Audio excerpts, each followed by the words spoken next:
আসসালামু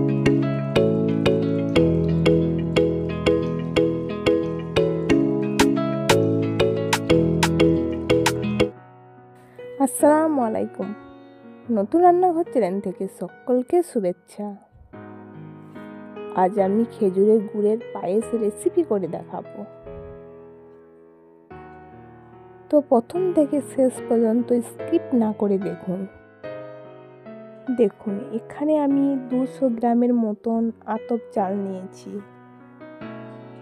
আর নিয়েছি 1 লিটার দুধ আর নিয়েছি চিনি ও খেজুরের গুড় আর আছে কাজু বাদাম কিশমিশ তেজপাতা দারচিনি লবঙ্গ এলাচ। তো দেখুন চালটা ভালো করে পরিষ্কার করে ধুয়ে নিয়েছি। তো এখানে 1 চামচ পরিমাণ মতন ঘি দিয়ে দিচ্ছি। তো ভালো করে মাখিয়ে নিচ্ছি।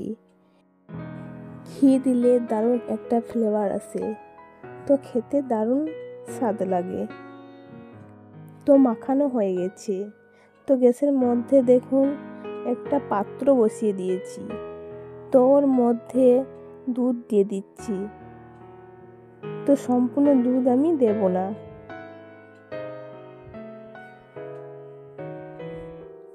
কিছুটা রেখে দেব। তো হওয়ার আগে দিয়ে দেব। তো চলুন এখানে 2টো তেজপাতা দিয়ে দিচ্ছি আর দিচ্ছি 4টে এলাচ, তো আমি ফাটিয়ে নিয়েছি। আর দিচ্ছি দারচিনি আর 4টে লবঙ্গ। তো এর মধ্যে ঘি মাখানো আতপ চালগুলো দিয়ে দিচ্ছি। তো একবার নাড়াচাড়া করে নিচ্ছি। তো ফোটানোর অপেক্ষায় থাকবো।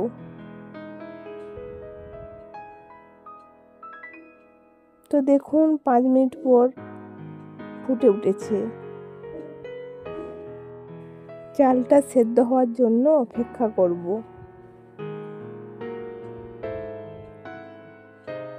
তো দেখুন চালটা প্রায় সেদ্ধ হয়ে এসেছে।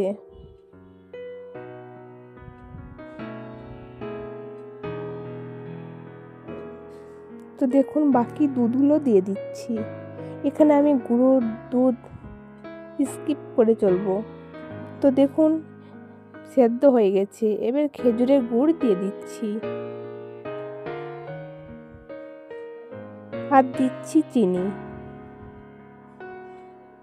তো আপনারা মিষ্টিটা আপনাদের পরিমাণ মতনই দেবেন। হয়তো কেউ অল্প মিষ্টি ভালোবাসে, কেউ বেশি ভালোবাসে, সেই জন্য আপনারা আপনাদের মতন করে দেবেন। এখানে আমি কাজু বাদাম কিশমিশ অ্যাড করে দিয়েছি। দেখুন দারুণ একটা কালার চলে এসেছে। তো এই রেসিপিটা ভালো লাগলে লাইক সাবস্ক্রাইব করে দিন। তো এবার গ্যাস অফ করে দিচ্ছি। তো দেখুন গুঁড়া দুধ ছাড়া পায়েস এবার পরিবেশন করে দেখাচ্ছি। খেজুরের গুড়ের পায়েস দেখুন দারুণ একটা কালার এসেছে, দারুণ টেস্টি ও সুস্বাদু। তো আপনারা একবার ট্রাই করে দেখবেন। খেতে ভালো লাগলে শেয়ার কমেন্ট করবেন। আর আমার রেসিপিগুলো যদি ভালো লাগে তো আমাকে এগিয়ে যেতে সাপোর্ট করবেন।